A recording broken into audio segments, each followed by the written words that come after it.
So is connecting with like-minded Christians a good idea, or does it just put you in an echo chamber? That's what we're talking about today. Welcome to the Vlog Pastors Podcast, a podcast all about the stories and strategies of sharing God's love in the digital world. Now, here are two pastors that love to put a camera in their face and walk around in public. They are the Hall and Oates of digital ministry, Jarrod Brown and Joshua Verwers. Welcome to the Vlog Pastors Podcast. I am Joshua Verwers. And I'm Jarrod Brown, and this is episode 58. And whether you're listening to us on your favorite podcast platform or you're watching the video replay over on YouTube or on Spotify, welcome. Yes, welcome. Hey, remember, you can influence this conversation every Wednesday, 10:30 a.m. Hop in the comments section, let us know what you're thinking, and help shape the course of this thing.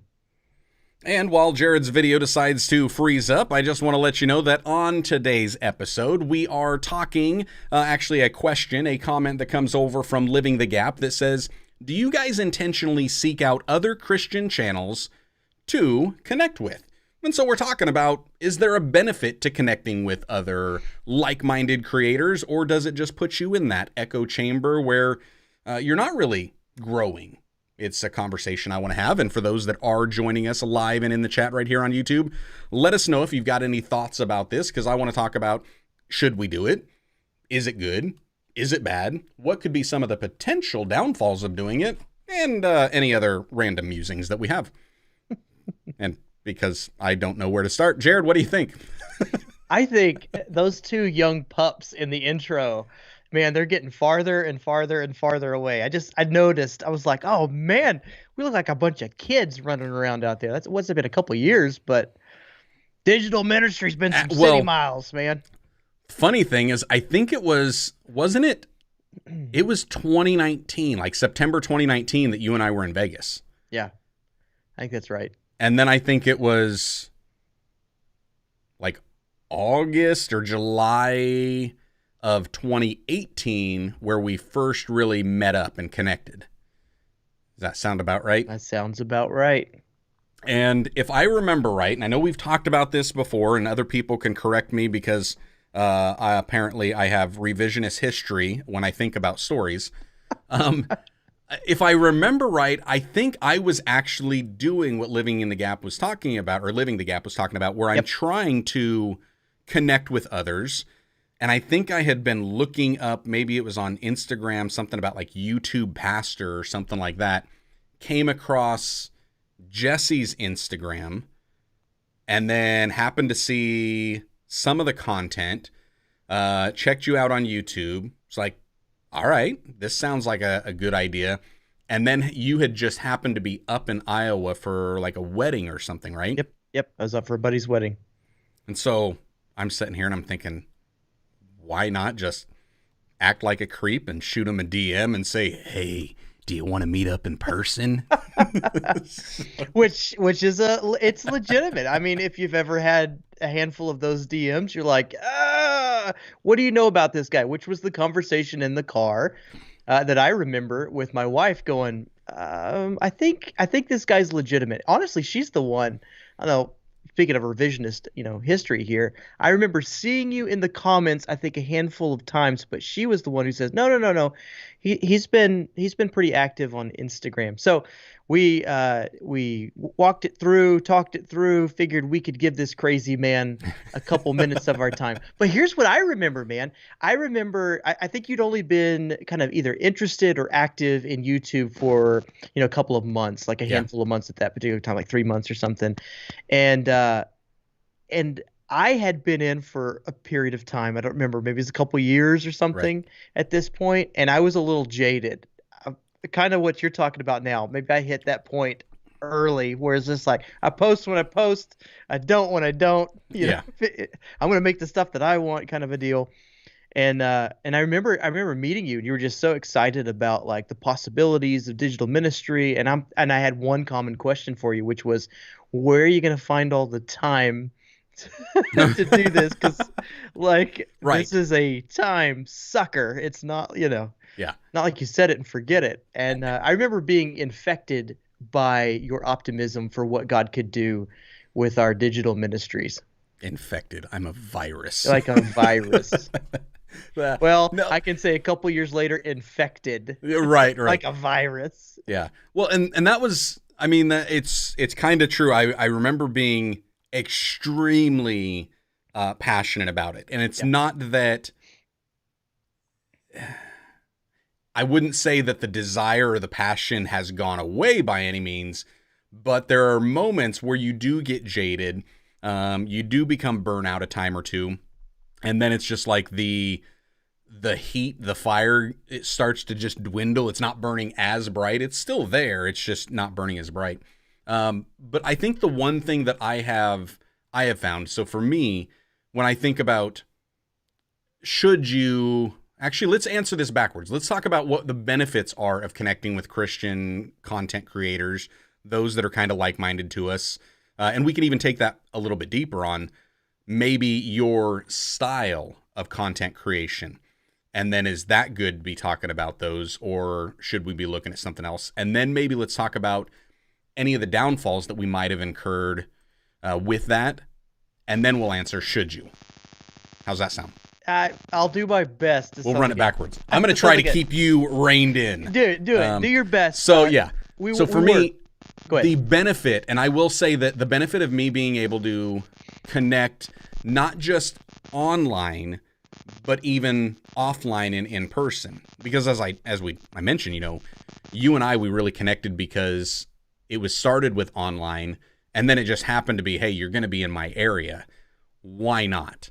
And I was very aware that it could sound odd and a little creepy to meet somebody you've never met in person. So we chose like a neutral ground, even though I knew you guys were going to be driving like right by my house. It wasn't like, hey, come over to my house for an afternoon. It was like, no, let's go meet at Scooters and we'll have some coffee. I think we actually stopped for gas. If I remember right, you weren't a big coffee drinker then, were you? I don't think I either just started, so I wasn't huge into it yet, or I hadn't quite started yet, but I was right on the edge. That was early days.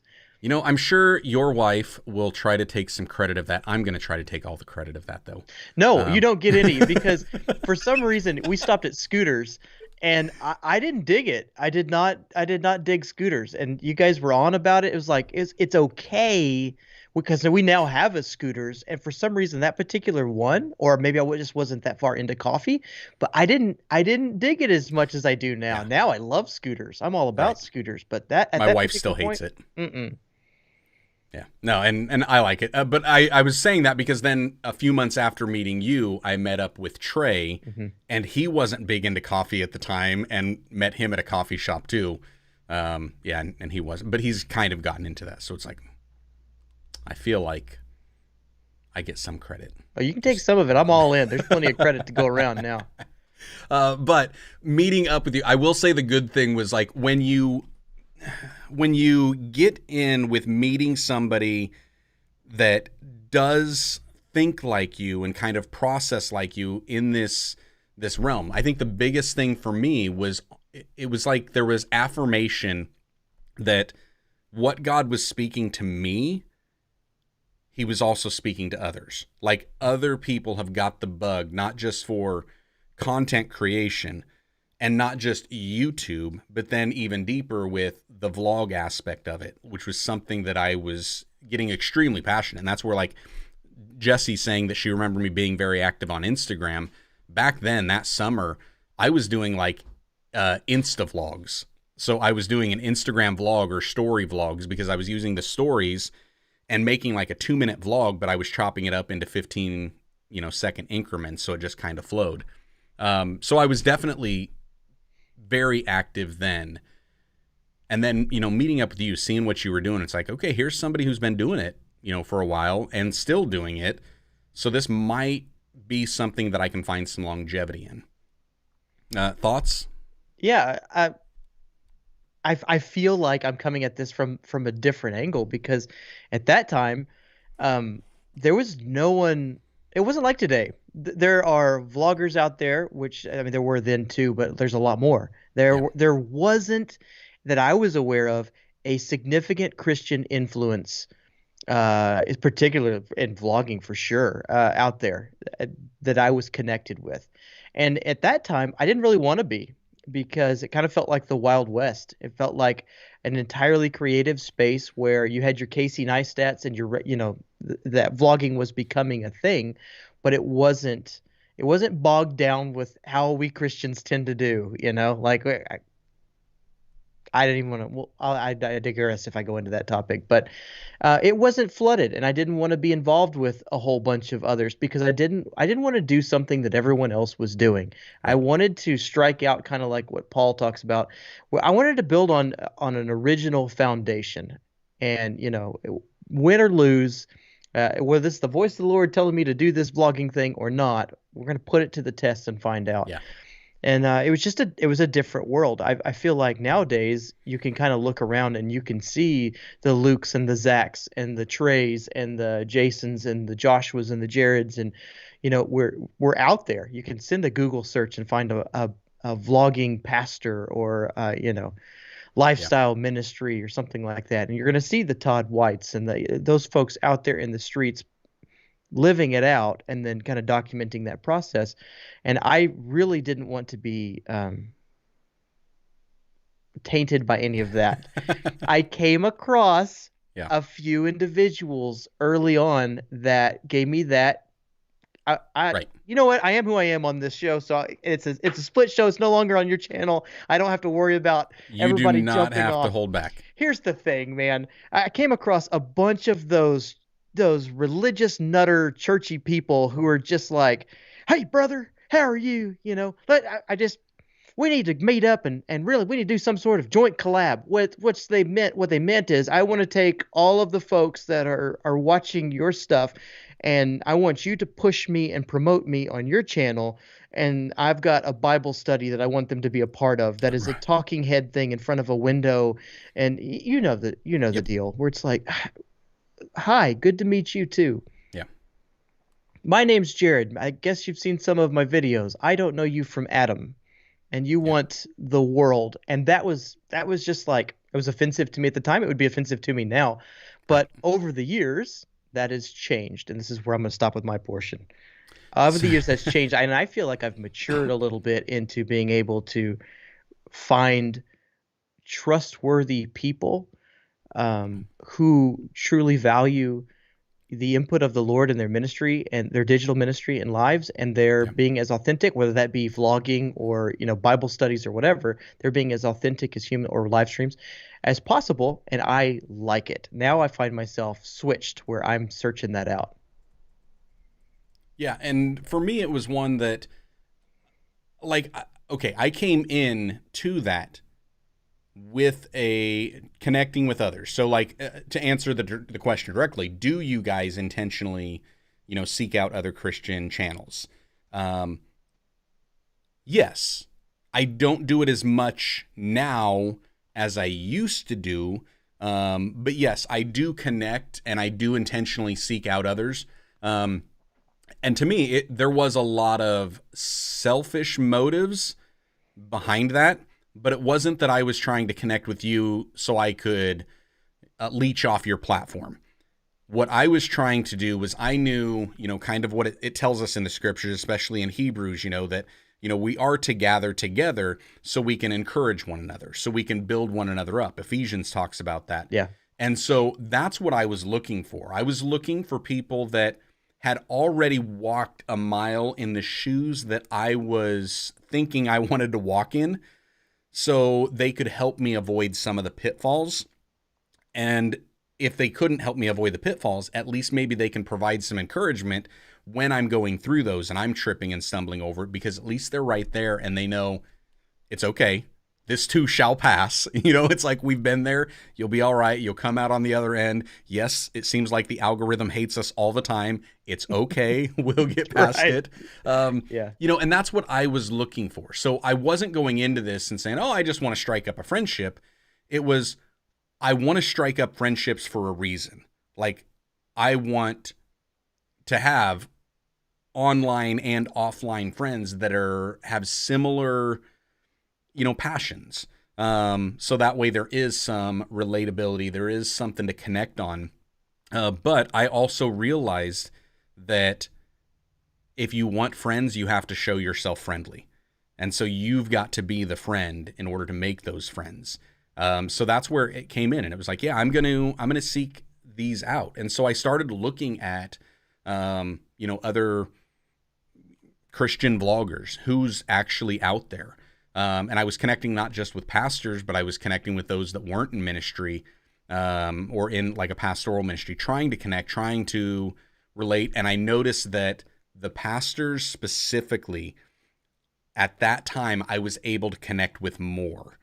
And I don't know why, but it seemed like those that were Christians and they had a ministry online, but it wasn't a ministry offline.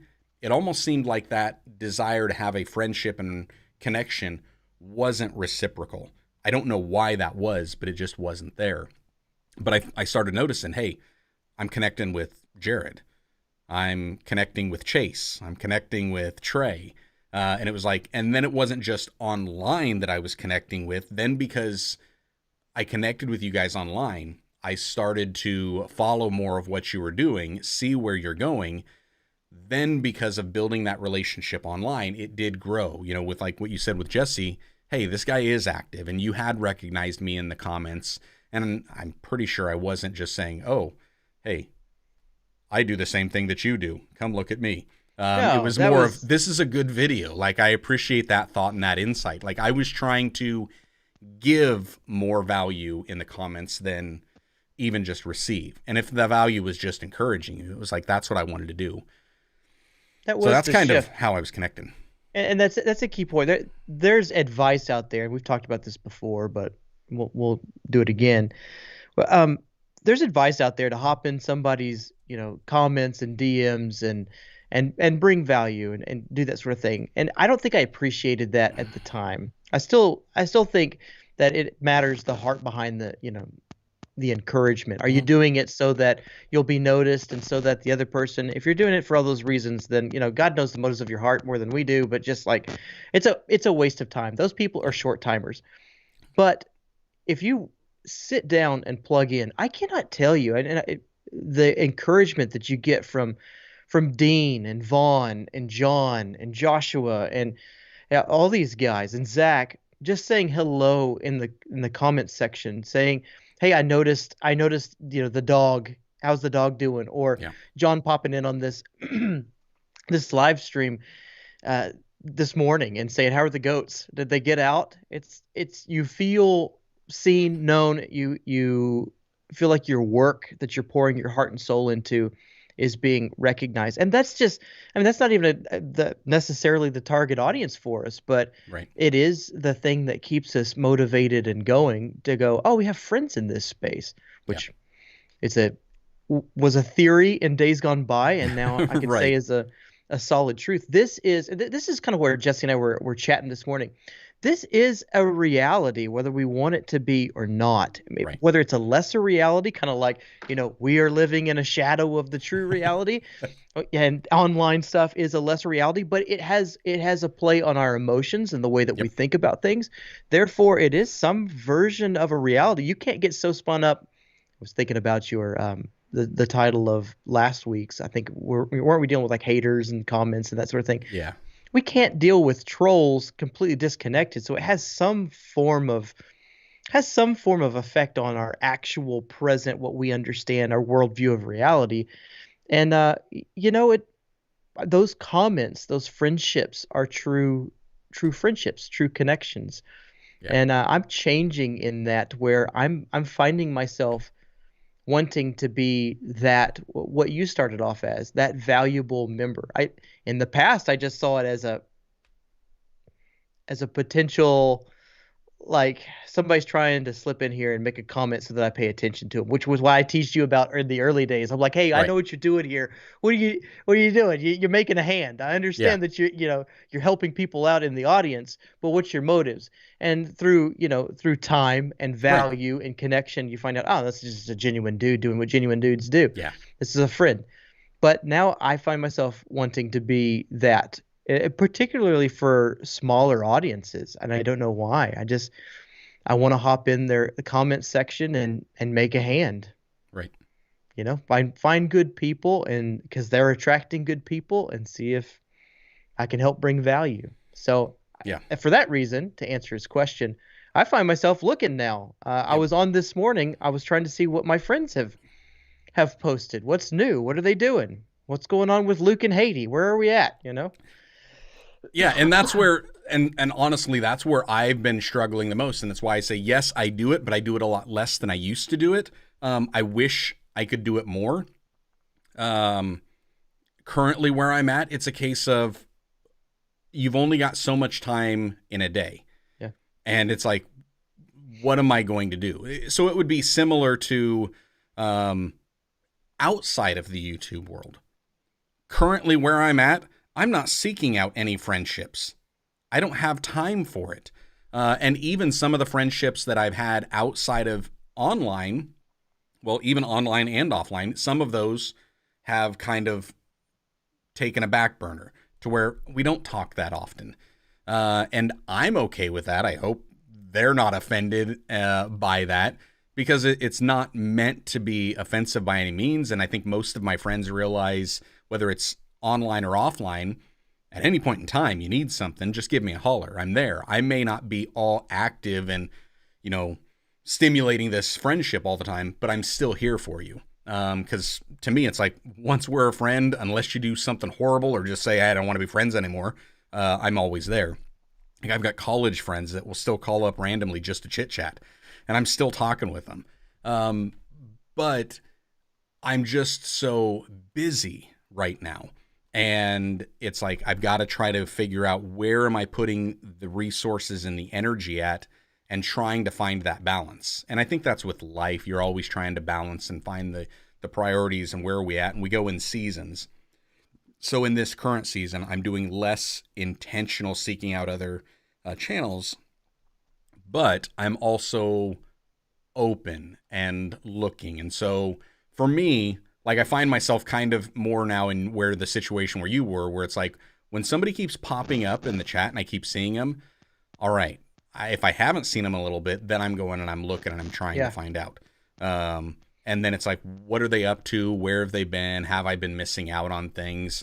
So that's just kind of how it is currently. But there is a lot of, I don't know, I think there's a lot of value that it can bring. And I want to get to a couple of the comments, unless you have another thought you want to get. I do, but I think it's better for after we take some questions. When we get into the negative. All I will say about that is that, having walked with you for a while, we tease about it. It's like, oh, Josh is off planning something. It's like, he's gone quiet. He's gone comms dark for a while. Yeah. But what was funny was, today Jesse said something to the effect of, "How's Joshua doing?" And I'm like, he's doing something. I can tell he's busy, because even in our friendship, you'll fire messages back and forth, and you'll hop in with Diana, and you can tell when you're either busy with life or family, or you're building something. And I said, I would imagine he's building a series, or like some sort of teaching thing. I would imagine he's in that, and I would imagine his family and work life has picked up quite a bit, because it has been, quiet. It's funny how just over the course of time you start to learn people, and you have relationships. You're like, he's working. He's good, as far as I know. He's good, but when I get quiet, it's usually the processing or the prepping or the producing of something. Mm-hmm. Like, I'm in one of those processes. So, all right. So here's a couple comments to get to real quick. John saying, I will say your audience wins with the interaction from other creators. True. Depending on the other creators. Oh man, that's it. He's clever. That is a trick. That is a unique thing with Christian ministry right there.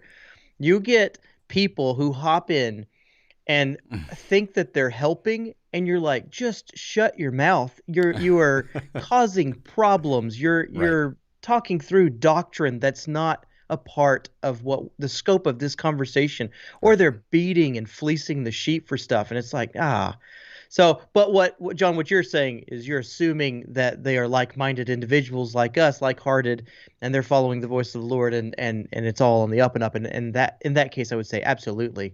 If you got a couple of Johns and Joshes and Deans and Zachs and everybody in the comments talking and sharing with one another, it's powerful. Yeah, because he's saying that Brady Shearer led him to Trey Van Camp, which led him to me, which led him to you. Then that exposure to the rest that are here, Vaughn, Dean, Clint, Aaron, etc. Yeah, and that is where that connection. Now, even if you look back on the Vlog Pastor series, and I've pretty much headed those up when it comes to connecting with people and trying to keep them organized. And I'm picky. Like, I turned people down that wanted to be in a season or wanted to do collab, and I would have people that connect, because for me it was like, primarily we're doing vlog pastors. Yeah. Are you a pastor? If not, sorry. Are you vlogging? If not, sorry. Like, it was as simple as that for me. And then, are you a good dude? I remember that being part of the requirement. Oh yeah, that was one of the other ones. It was like, there weren't any ladies, but yeah. Yeah. But it was like, those were the primarily ones. And it was like, we don't need to agree doctrinally on everything, as long as the main thing is the main thing, and then you meet the simple criteria of vlog pastor, we're good. But it was looking at those, and I was checking everybody out and looking at their stuff, because for me, you know, as the channel has grown, there's a shepherding aspect. Maybe it's just in the pastoral context, but it's like that comes over, and I want to protect the audience. And so it's like, I'm not going to send them to somebody that I think has a greater chance of doing more harm than good, because of certain thoughts or beliefs or certain teaching styles that at least aren't familiar. Not to say that they're all bad, but it's like, if people have come to my channel expecting a certain thing, I'm not going to send them to somebody that does something totally opposite, without at least providing a lot of context about that. Hey, if you like this type of stuff, well, I remember one of the finalists for that particular season. He was active. He vlogged. He had some sort of ministry responsibility, but he would have been a risk. Yeah, we can talk specifics later, but I remember him being a risk for the audience. It was like, nah, he meets all the other checklists. He would be he was a bigger, you know, type draw, if you want to go with personalities and audiences, but he did not match with faith walks and stuff. And so it would have been and there were others that I remember, like, there were a couple specifically. It's like, I want them in this. And I had a relationship. I'd already connected with them, and we chatted quite frequently, but they were more protective of their audience, where it was like, no, like, I don't want to be a part of that, because I know you, I don't know the rest of the guys. Yeah. And it was like, fair. I understand it. So I remember taking that risk as well. I'm like, oh man, this is our names on the line here, and if one of these guys, because we've tried to vet them. You have some relationship with some of these guys, so it's like, come on, I think this is good, but what if one of these guys is off the reservation and just goes nuts in one of these videos? Yeah, and I remember you and I having a couple of those conversations where, like, I don't know who that is. Yeah. And you're like, I don't know who they are. Are you sure? And I was like, I'm sure. Yeah. You're like, all right, I guess I'm going to have to trust you on this. It's just like, and I think it worked out. Oh yeah, they were. So it's like, we had definitely a good group there. Dean is saying, I think it's great to connect with other Christians on YouTube. Built some great friendships here, but I think sincerity makes all the difference, because there are plenty of folks who just want more views. He said, so I've made a rule about no links in my comments, because the I made a video about this too stuff can be a bit much. Yes. Yeah. Yes, absolutely. And there is a lot of that that has happened. And that was like, I even remember, and I kind of forgot about this until you mentioned it, you know, I know what you're doing. I was very active in your comments section, and I was active in a lot of people's comments section. And the first thing was, I was just trying to give value by encouraging the creator. But then there were those creators that I noticed weren't as active in the comments section as I was seeing comments, but they weren't being answered. Mm-hmm. And I at least understood YouTube to a certain degree, that if you're using like the YouTube Studio app, if you've already replied to one comment, it may not show you any further replies. So you've kind of got to be proactive and go in and look at it. So then I would look and I would see other comments in there, and it was like, oh, well, it's been 4 days and nobody answered this question, and I know the answer, so I'll just give the answer. But I did get called out from a couple people, like sending me DMs and saying, stop. Like, just don't. You do not get to come in here and use my platform. And I was like, all right, here's what I was doing. Would you prefer me do it from like a hidden account? Like, I'll log out of my main account and do it from another one. And that was just a case of, okay, we obviously, those people, we didn't see eye to eye on giving value to the audience. And so they thought I was trying to take when I was trying to give. And it's like, all right, well, we just don't see eye to eye at this point. So no worries. I'm not going to be upset or offended about it. And I forgot totally about it until you just now brought it up. But there's a lot of those. And I've done this similar thing with Dean, where if there are links, it's like, go to somebody else's sandbox. Now, occasionally, I'll check it out. And if I know the person, then I just let it slide and I don't care. If I don't know them, depends on how they word it, that I may go check out the video and then decide if I'm going to leave it up or not. But I don't get much of that anymore. I really don't. And maybe it's just because it's more vlogging and less teaching. And a lot of are trying to teach certain things. So, well, I think YouTube cracked down on it pretty hard too. They did. And a lot of that is even with YouTube, because there's the settings in there where hold potentially spam. And anytime there's a link, they pretty much see it as spam. Like, I know I had to do that with several just here in the chat, that YouTube was blocking them. So I had to go in and then start whitelisting certain creators, because it's like, no, they're good. They make it through. You don't have to deal with, don't worry about it. If they're posting, it's fine. So let's see. Dean is saying, yes, Jared, 100% to what you were saying. About the thing? Yes. The thing and the other thing. And the other one too. Spot on. Awesome. Yes. I knew I had Dean. Thank you. Live in the Gap. Definitely get that, Jared. I think my search has mostly been for the encouragement of other people that have already been doing something similar to what's on my heart. Yeah. And he's saying, yes, Josh, you have to be the one willing to invest in other people first. So definitely on there. He says that's for sure. I try my best to do is be a blessing for those that I'm benefiting from. Yeah, absolutely. And you are, like, here in the chat and everything. I know it's encouraging for me when I see any of the comments. So definitely huge. Tomlinson Road saying, definitely lots of benefits and encouragement building relationships with creative, godly folks doing the same thing. Most folks don't fully get ministry or YouTube like others serving in similar ways. Yeah. John saying, I didn't realize the blessing of hopping in the comments was until I started seeing the reaction. And you realize you actually connect and establish relationships instead of just being one way. Yeah. It's like when you preach and have no response and you're wondering if people are even paying attention. Yeah. Yeah, absolutely. We'll grab this comment a little bit later as we kind of wrap up, and then Jared and I can discuss if that's going to be a pre-show or a post-show or a live thing or what we wind up doing with that. Okay.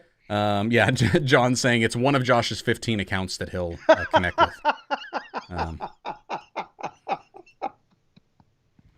Jared's laughing because he knows that there's another account. Oh, that's so true. Oh, that was good. Yes. Accurate. Yep. YouTube auto holds the comments, I think, because I got some held in the comments for a callback to a previous video that they were talking about. Yeah, YouTube holds those comments. Usually I'll allow it and then ask the commenter to remove the link. Had a few mad about it, and that's when that left hand of fellowship comes. There you go. Locked. Boom. Absolutely. And see, so this gets into the second part, because we're talking about, what are some of the benefits and why is it good to connect with other Christian content creators? But now I want to touch base on why it can be bad and how it can be bad. I'll kick this off because one of the first ways that I do think it was bad, and I kind of alluded to it in the hook, the echo chamber. Oh, man. because all of a sudden you become so singular focused. It's like what's happening on YouTube right now in general. Everybody's trying to copy and emulate everything that Mr. Beast is doing. Like, thumbnails are the exact same. Mm-hmm. The topics are the exact same. They see one of his videos pop off, which, come on, every video of his pops off. And then, oh, because he did a Buried Alive, now 30 other creators have to do a Buried Alive. Oh, because he did or Ryan Trahan did Sitting in Silence, now 15 other creators have to do Sitting in Silence. And what happens is that there's no longer any inspiration. It's all imitation.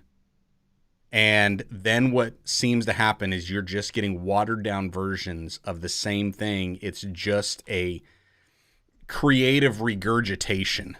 And it's like all we're doing is just doing some type of a video vomit that we're throwing out there. It's like, oh, well, this is what I took in. Here, have it back out. Let me be the mama bird. It's like, this is the stuff that I've seen it happening over and over again. And the sad reality is I've seen, like, and I even played with some of this on my channel early on. And when I saw what I was doing, and then I saw how it was impacting not just my channel, but my own creativity, it was like, no, like, God's called me to do what I'm called to do. I can take inspiration from others, but when I'm surrounding myself by people that do the exact same thing, that's where it becomes creatively stifling. Like, even in ministry, I don't just listen to, hey, I'm Word of Faith minister. Like, that's what I'm going to claim. That's my camp. I'm not going to shy away from it just because there's a bunch of nut jobs that run around in my camp. But I'm also not just listening to them. I'm listening to Baptist. I'm listening to other non-denominational ones. I'm listening to any evangelical I can get a hold on. There's occasions that I'm even listening to more of the mainline denominations, Methodists, Lutherans, Presbyterians. If I come across somebody that's good, I'll listen to it. I'll check out what they're doing. And some of my closest friends, all of my closest friends, I would say, don't even line up 100% theologically with me, and probably not even like 75% theologically with me. But the main thing is the same. And so I'm able to see what they're doing and how they're connecting in certain ways. And then I start to process, okay, what is behind that? How is that benefiting them and what they're called to do? And are there principles that I can then extract out of that to help me in what I'm called to do? So it was like with vlogging itself. Like, I wasn't just consuming Christian vlogs. Like Casey Neistat. That's what I'm going after. Peter McKinnon, Cody Warner. Like, I'm watching those. I'm consuming a lot of those. Now, I'm not able to connect with them on a personal level in like the comments or chats, but I'm at least connecting with what they're doing, and I'm trying to get it because I didn't want to just be another imitation or a copy of someone else. Like, I didn't want to be Trey Van Camp #2. Like, I wanted to be what I'm supposed to be on this platform. So for me, part of the downfall is when I've started focusing too much on just the ones and only connecting with those. That's where I started to see where my creativity was stifled. Like, it wasn't blossoming as well. So now it's like, I mean, connecting with Dean. Dean, I don't know as I've seen maybe 1 or 2 vlogs from Dean. Most of Dean's, he's got his lives, he's got a lot of the talking head stuff, and I get a kick out of it and I enjoy it. Trey right now is not doing the vlogs. I'm enjoying it. It's something completely different. Diana is a Christian, but she's not even making Christian content. And she's probably one of them I connect with. I mean, between her and you, connecting with the most. And then there's others that I do know that, yes, they're Christians, but they're using YouTube not for that purpose. And so for me, it's like looking at the different channels that are doing things differently. Vaughn's another one that what he's doing is different. Like, I love Vaughn's energy, which most people would say it's a lack of energy because he's really, I've had this same thought. Keep going. He's laid back, but yet his approach, it cuts through the noise. Yep. Because he's not up there in your face, and he's just authentic and he's genuine to who he is.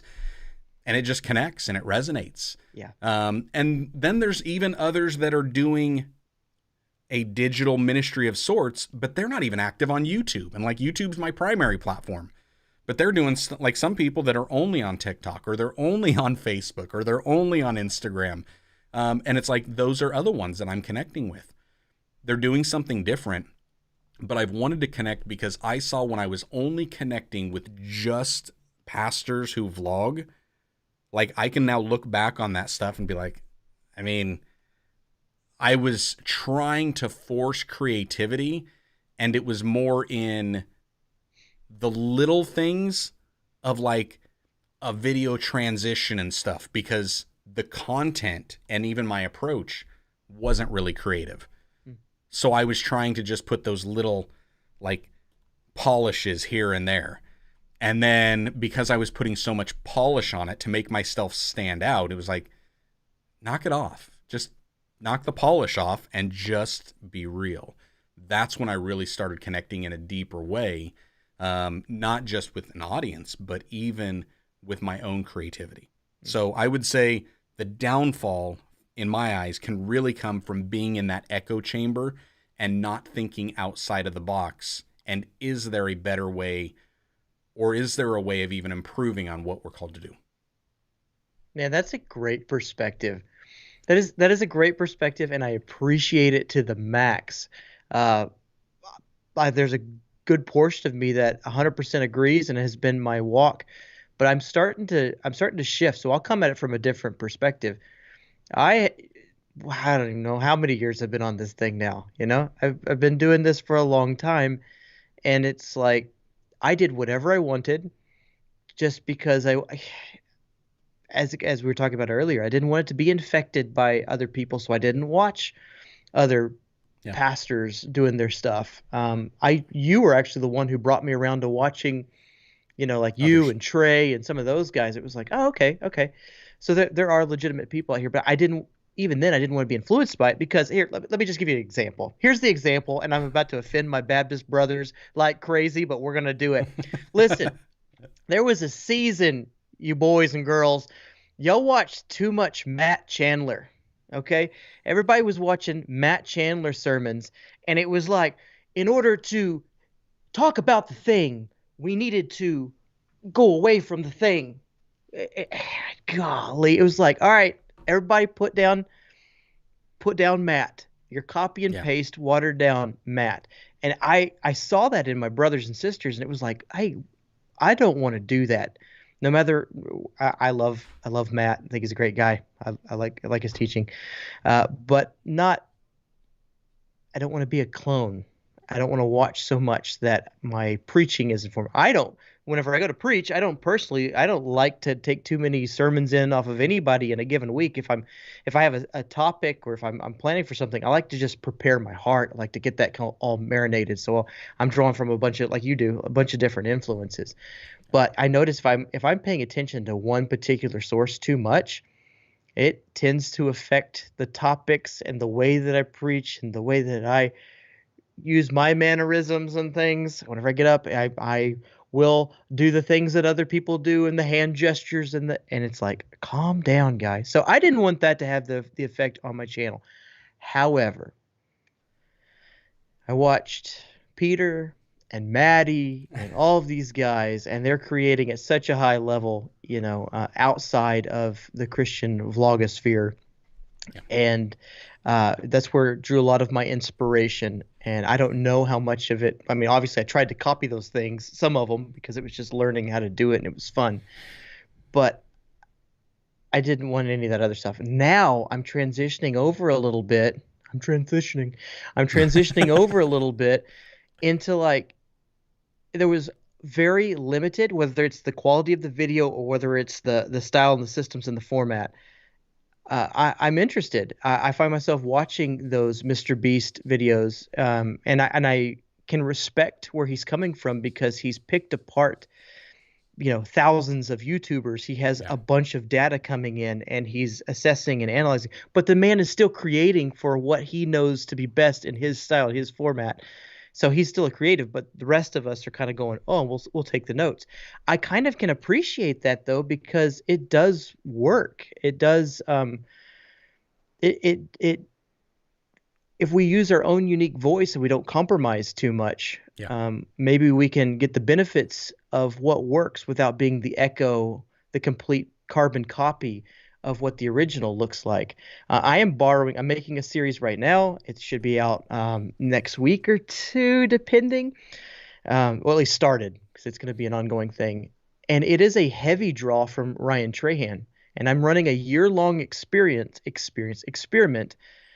on a couple of these things where I'm drawing some of the best practices or Yeah.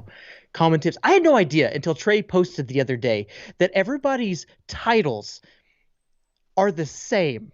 Now that he had that list from the guy on Yeah. Twitter, whatever his name is, that's helping people, he's like, don't reinvent the wheel, just use these, however many, whatever they Right. were. I had no idea that that's out there.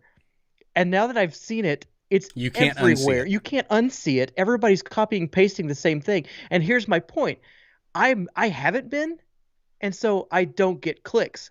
I have changed a few of my older videos to reflect those styles,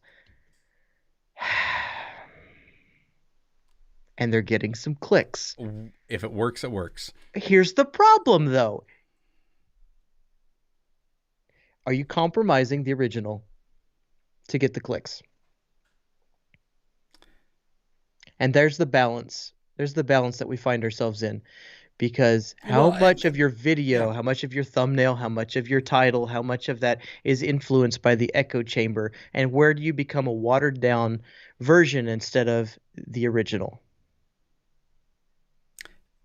I think that will remain to be seen by your audience, and they will answer that question. Um,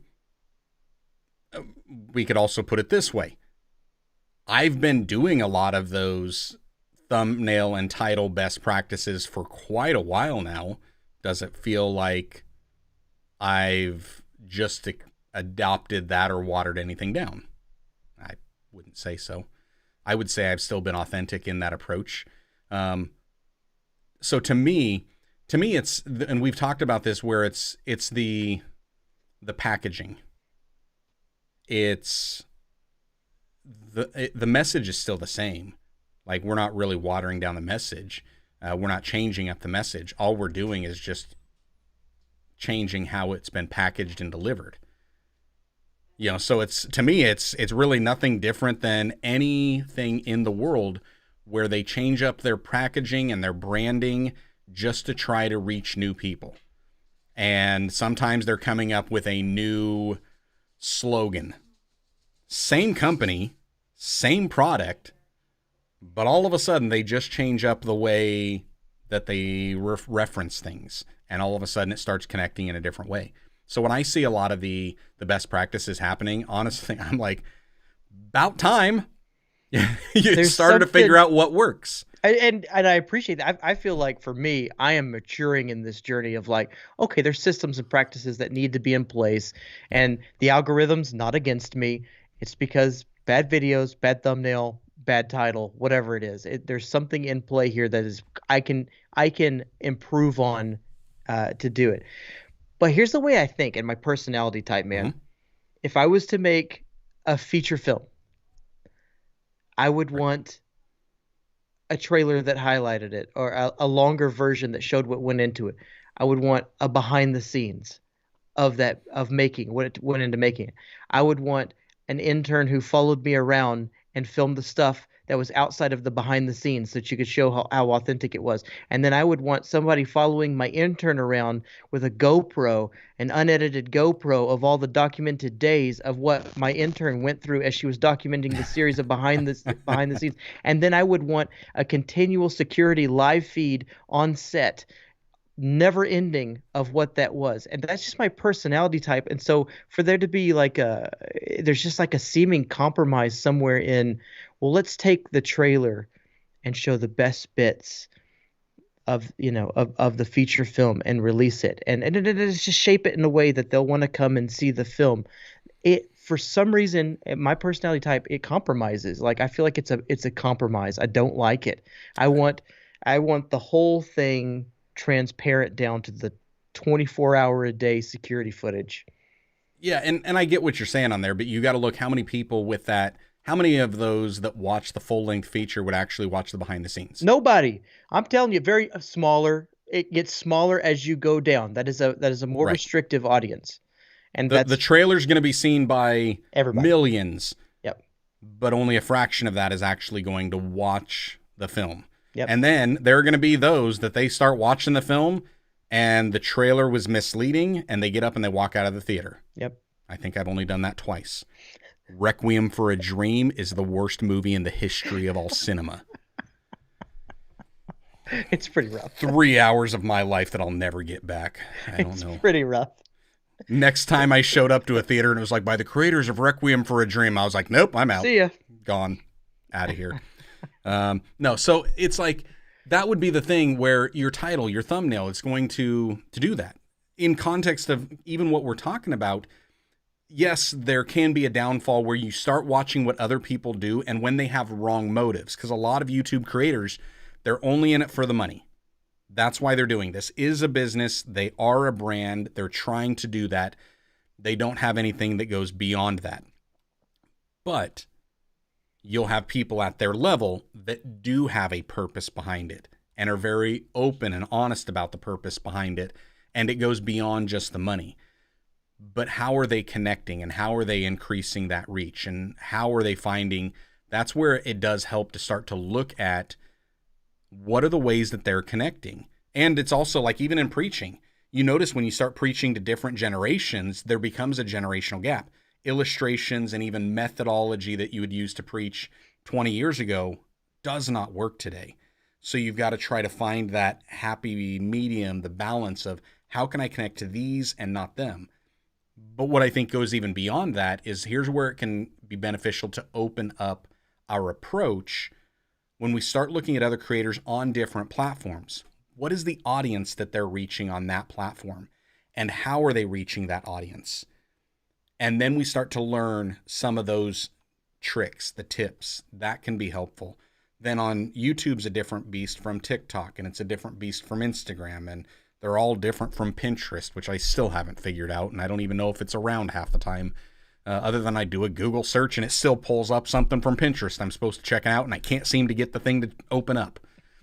Obviously, I'm not the audience, but it's like there are different people and you start to connect with. So like even when I thought, hey, Pinterest, it was one of the top 5 platforms and I was going to be active on the top 5 platforms, I was seeking out other Christian creators that were active on Pinterest. How are you doing what you're doing?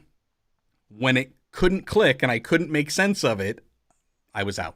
Like I'll go 1 through 4 and number 6. And it was like, we're not doing number 5. So I think that it can be beneficial in opening up, like you see on yours. You start changing up those titles. You start changing up the thumbnails. And then all of a sudden it's like, okay, they are getting more click. There are more people starting to watch it and view the same message that you had.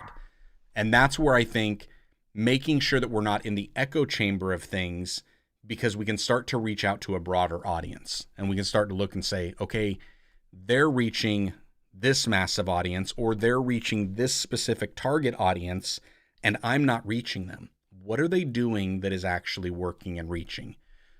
So I think if we all keep doing the same thing, it's that old quote that you're only as good as the people you surround yourself with, or like the 5 people you surround yourself. So if we're all the same, or if you wind up being the largest creator in the circle that you have, you've already hit the ceiling.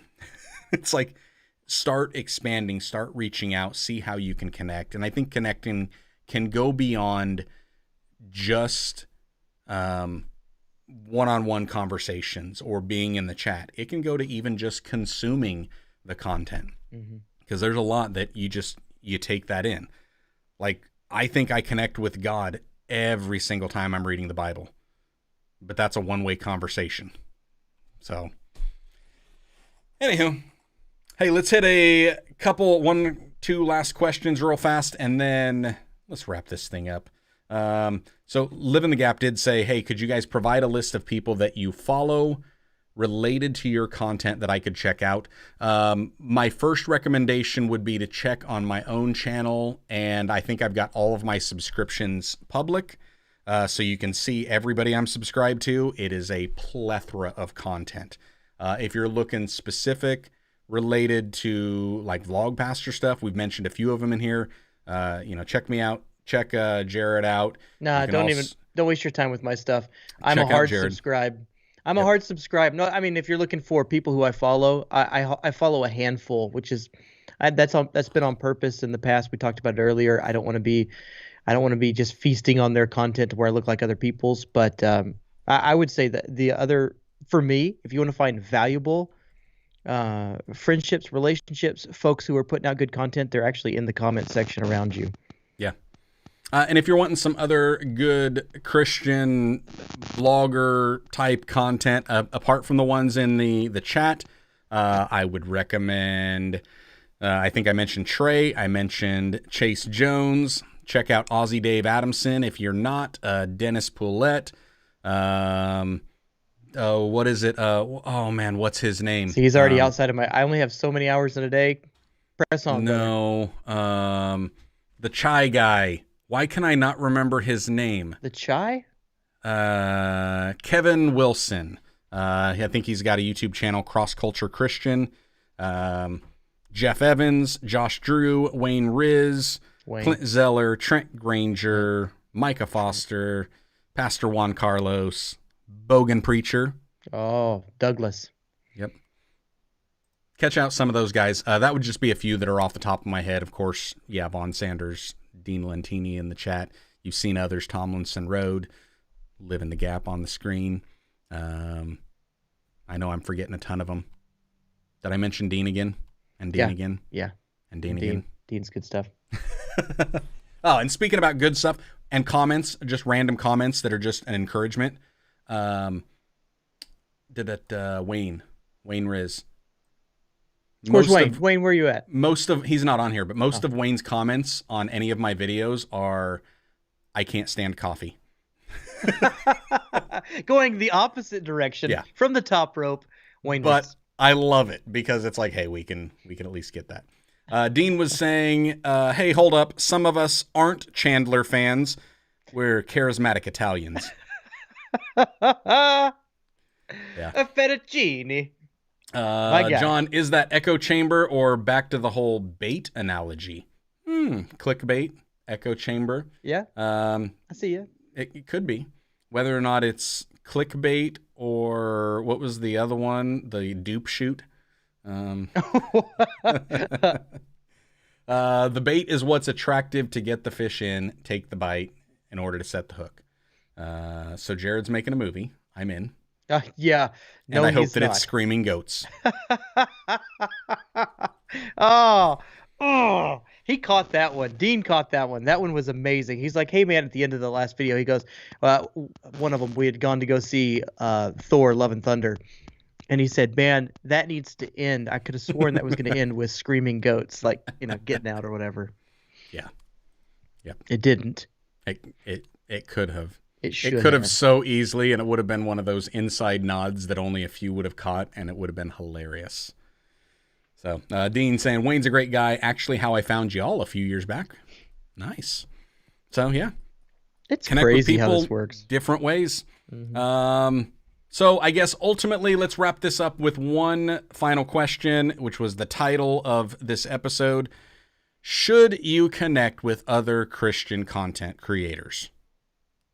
Yes. Yeah. But be careful. Yeah. It's like with anything. Trust but verify. I don't know. All right. That's all I got. Jared, you got anything else? Nah, man. All right. Well, y'all know what? Stay blessed. Enjoy God's best. Have a fantastic week.